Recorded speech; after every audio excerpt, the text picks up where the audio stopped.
Hello, this is Colin. I've put together a video book report on this book here, Something Rotten, Land Command in the 21st Century by Lieutenant Colonel Jim Storr. He's a British Army officer. I believe he's retired now and does some consulting. I came across this during a webinar where he was speaking at for the UK Fight Club. I'm part of the USA Fight Club, and that's an organization that helps provide repetition training opportunities for collective level operations, company, battalion, brigade, all the way through corps, strategic, national, fucking everything. So I saw it at that webinar. I'll try and put that information here in the video. And I just wanted to share some of the interesting points I found to help pique your interest, see if you want to read the book. Hopefully, it helps cut down your learning curve for your craft. I also did it to try and make sure I capture and solidify all the concepts he's talking about so I can try and apply those in my craft. So let's go. His main thesis and argument is that operation orders are way too slow, they're way too big, and he can show that empirically, and that they affect how good we are at operations. The major reasons he talks about in the book, it's purpose, complexity, um, staff sizes, staff processes, and digitization, career progression, and force management, wrong, not enough training, and decision making in mission command. Aside from those major reasons, I'll wrap up with some conclusions of my own. He starts off with the purpose, a good golden thread of purpose all the way from the strategic levels down to the tactical. Good example is, a lot of tactical operations people were frustrated with because they may not have synced up with the strategic level throughout the past 20 years or so. Making sure that the State Department and everybody's got a good plan for where we need to give the global war on terror and the operations, OIF, OEF, where are they going? What's the purpose? What's the purpose of those? When blood and treasure is spilled, we're not sure if those operations serve the purpose. It's very frustrating, right? And he talks about combat being very complex, right? A good example is that an infantry company has three platoons with three squads each in the British Army, I believe. We've got four in the US. But for them, whatever posture they're in, they could be halted, flanking left or right. They could be attacking frontally, so on and so forth. That's at least 5 to the 9 power combinations, or 1.9 million possibilities that company could be conducting just by themselves, not terrain dependent, not what the enemy's doing, right? Their vote. So it's complex. There's a lot of things going on. He highlights that becoming familiar provides context, provides things to call upon in the heat of the moment, in the heat of battle, which is why it's important. It's why you conduct repetitions in training. That's why we've got a lot of experience here from the past 20 years of combat. A lot of people have familiarity with combat operations in the US Army and the British Army. And which is why Patton, Mattis, everybody tries to get everybody to read so much military history is because it can provide some familiarity to recall upon during those complex situations if you know what someone else did in something similar. It's cool stuff. Now let's talk about sizes for a little bit, right? Think about, and I want to be kind of vague here, like everybody can look up what doctrinally says is per each command post, per each staff size, right? We also know, those who have access, what's resourced in FMS Web. Think about how big that is. How big is that? But what do brigades, battalions really rely upon in the fight? I think we can make a case that it's the TAC, right? The tactical CP, just a couple dudes in a truck, right? That's that's the size he tries to show and illustrate examples that they pretty much used throughout every echelon in World War II, and that we've had a ton of staff size creep. Um, it showed that the Danish uh, have an interesting saying that once a command post reaches 100 personnel, it doesn't need any more inputs. It'll run itself. That's a good joke. Haha. CPs are also, you know, they're pretty vulnerable too. Think about the processes, the organization, how they're set up, how big they can get. In 2003, 2nd Brigade, 3rd Infantry Division's command post was hit by a frog missile there in Iraq. 4 died, 15 were wounded. 7 soft skin vehicles completely destroyed. I don't know if there was any, GP medium, large tents, or what type of Taj Mahal they had, um, but the armored personnel carriers survived. Think about that. We know from our experiences how vulnerable command posts can be. The Russians have learned how vulnerable command posts can be here since February 2022. He talks about really needing commander involvement during planning and running operations, not delegating nearly as much or standing back, detached, desynced from the operation. That the commander should make his commander's intent, not some 3 junkie, which I'm a 3 junkie now, right? That he's got a lot of experience, and we'll talk about this a little bit later. Um, he may already know what the good course of action is, and because combat is it's a time competitive environment. Very often, the fastest unit to move can have good effects. The Russians and the Germans in World War II, in some type of analysis, came up and like the first one to move was almost 5 times more effective. Commanders driving and leading the planning process can help make that faster. It's the case he's making here. We should definitely consider it. Digitization with JBCP and everything should help make information faster, should help make us have more wisdom instead of just info. So think about that. Career and force management. He talked about PME, like our infantry basic officer leader course, IBOLIC, or CGSC, or Sandhurst, so on and so forth. He was talking about, man, they really focus a lot on planning, don't they? Not so much actually conducting. I haven't been to CGSC or ILE or anything, but yeah, it's definitely planning focused, right?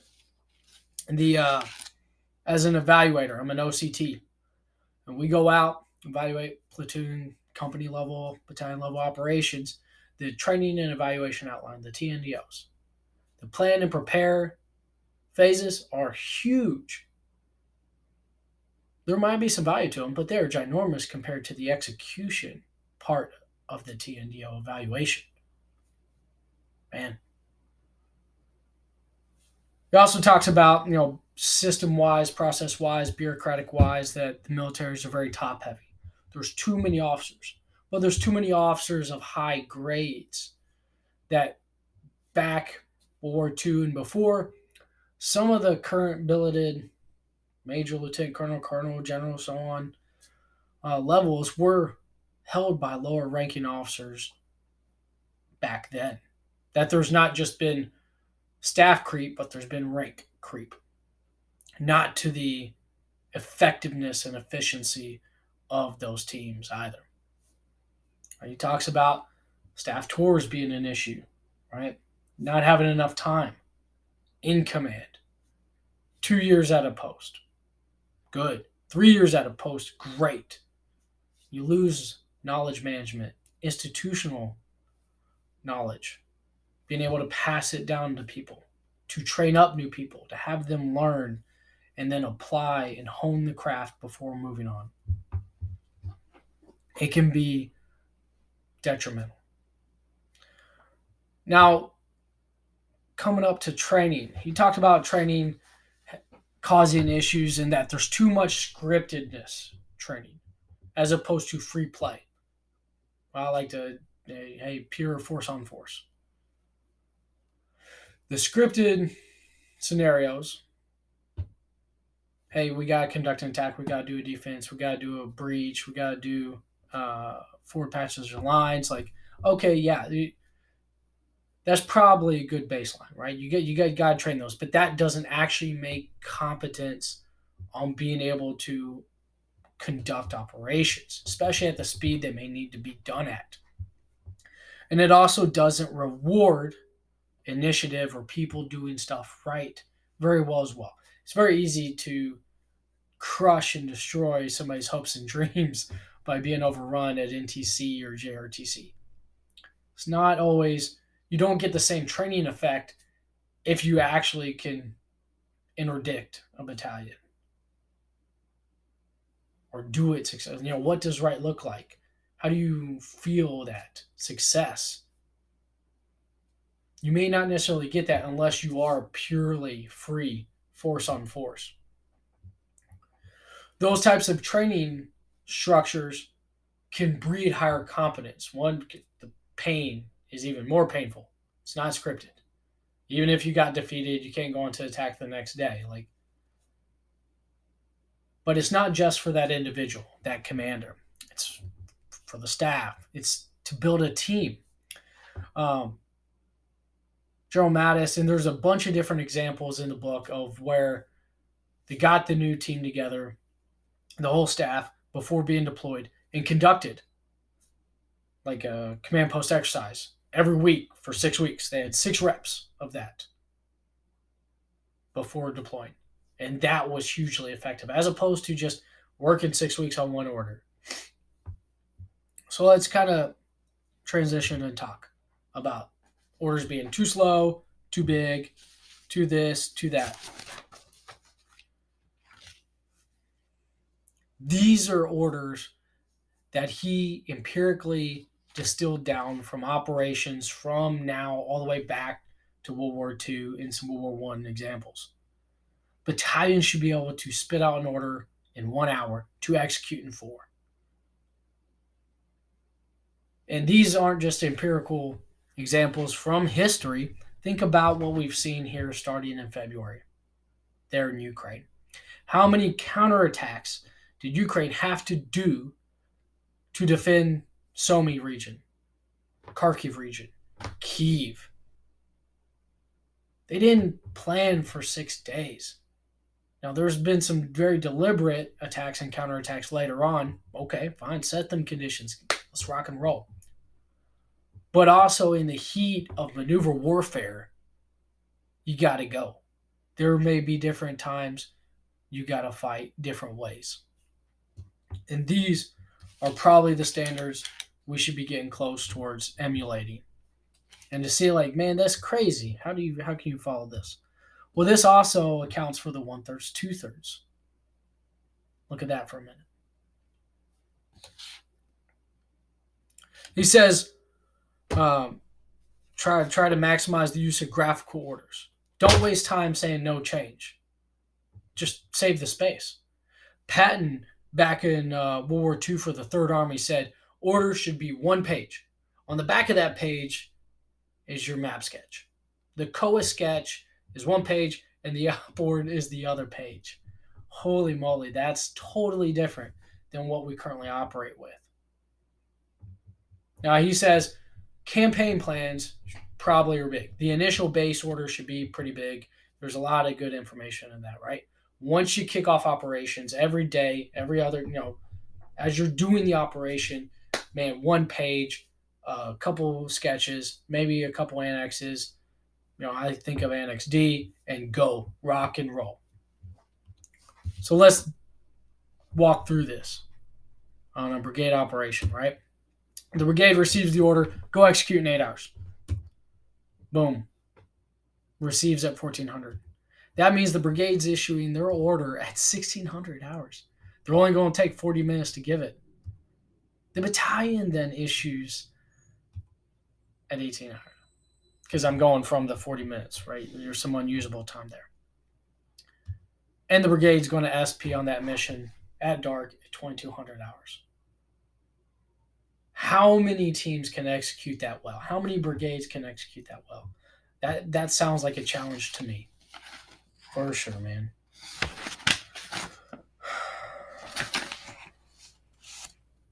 All right. Moving on. He talks about decision-making skills, right? The difference between using analytic and naturalistic. Analytic, logical, group contributions. Takes a lot of time. Sometimes may not even be as good in quality as a couple people or a single individual. Under time constraints, a person's naturalistic methods, and he really describes it better in the book, can be way more effective. This, I think, acknowledges a lot of what our junior leaders, the NCOs, have probably known forever.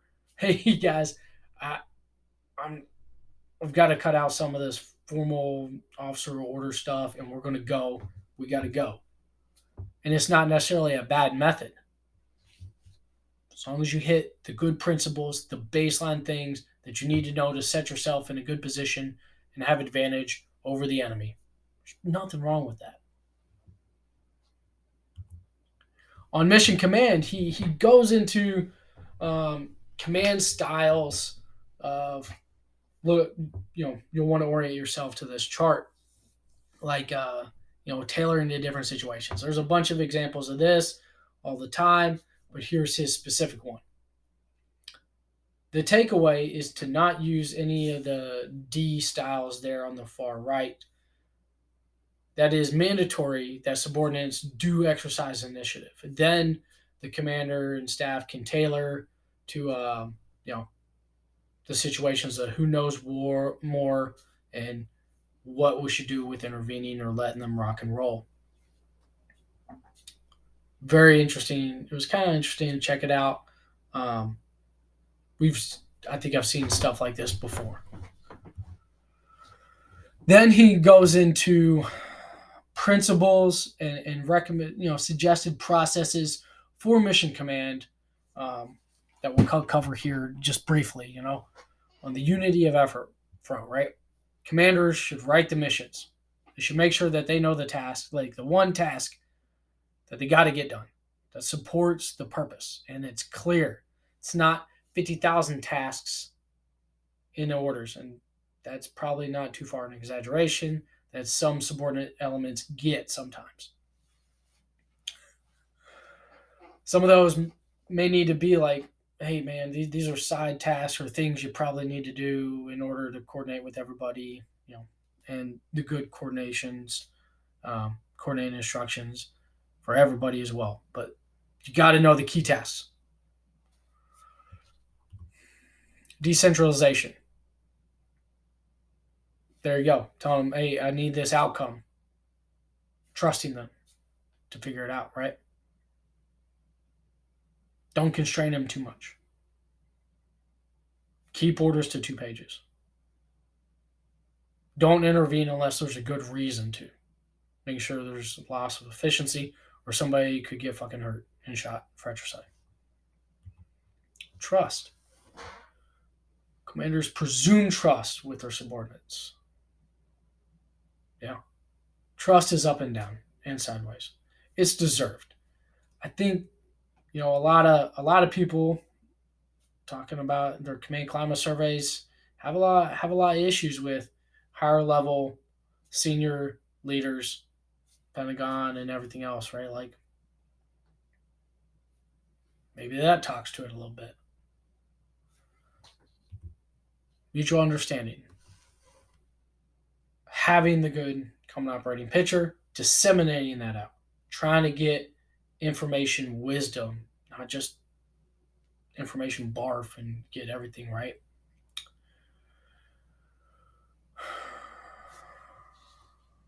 Making sure that they understand what your intent is, the commander's intent. It's kind of why you should probably write it. And then timeliness. Timely is fast, but you're not necessarily snap decisions possibly as much as a fire team leader or squad leader. You may take a second, tactical pause. Okay, go. But that's the fast. It's not, we're going to take 8, 12 hours to generate MDMP or, 3 days to do MDMP. Yeah, he's definitely calling for something different. Conclusion wise, I wanted to present the main sole thing I can recall and find off the top of my head, that speaks to this, that could be a doctrinal reference for what he's talking about. That's in FM50, Appendix D, there at 55. The technique commonly used in those instances is an overlay order with verbal instructions. Here is the overlay order in simple format, right? You got your COA sketch. And then you've got only the necessary things of the order. You don't have the base order with lines saying no change or see append, annex this or that. There's a task org, mission, commander's intent, task to subordinate units. Bingo bango. Let's go rock and roll. That could be copied, printed, and run out to everybody real fast and in a hurry. I think this is kind of what he's talking to. Somebody else has thought of this and put this in here for us to latch on to. Okay, other conclusions. I kind of think he's talking more large scale combat operations or deliberate operations, right? Um, Stability, policing type operations. You're owning the village, so you're doing more like almost like police patrols and stuff, and trying to build and support a host nation. You know, it, that's different than trying to retake Fallujah, right? The deliberate operation. Once the enemy Taliban attacked Keating, that was a deliberate operation. You're in the defense. So I think it kind of scales a little bit, and he's specifically addressing we are preparing to like rock and roll as a big team. So I'll acknowledge that. Uh, and he speaks a lot to me on the MapX. Or I'm sorry, getting repetitions, lack of repetitions, needing more repetitions. I totally agree with this. Uh, Personally, I've developed this kind of MapX tabletop exercise system that is force on force. Guys don't see the main map. Here's an example on the bottom right. This is the white cell map, exercise control map. But I have them fight each other, and we adjudicate the forms of contact and the battle damage assessment per every half hour as time goes and your situation presents itself. I've been trying to give people as many repetitions at the collective echelons as possible. Same to me personally included. I don't feel good unless I've done X number of repetitions because I haven't gone and actually done it yet. I don't have 50 to 100 operations from a deployment under my belt. So I recommend National Guard or full time active, man.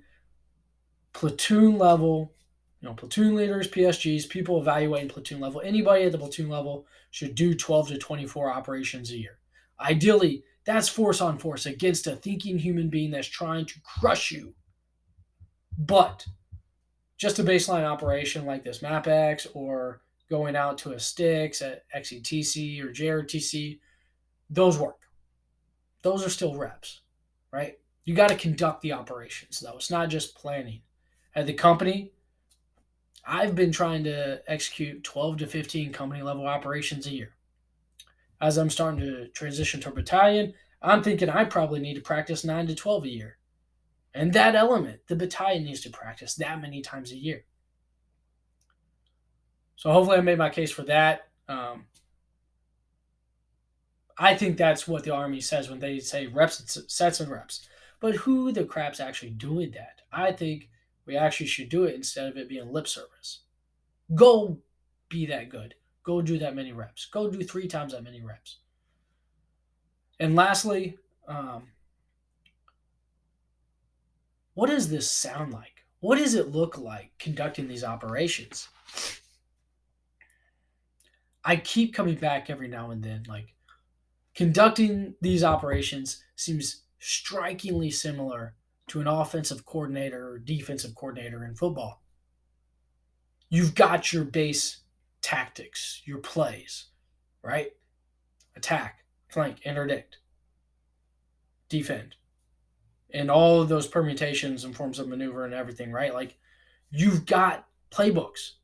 You got your playbooks, and you're calling the plays. And doing all the practice beforehand can make you call those plays faster, right? You're not planning out all 4 quarters of the fight. You may have an idea, concept, and scheme of how the fight's going to go, but you're going to change those plays.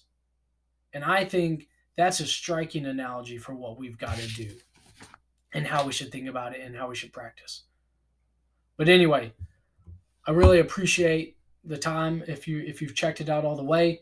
Again, this was Something Rotten, Lane Command in the 21st Century. Hopefully, this makes you think. It's made me think. I hope you get after it.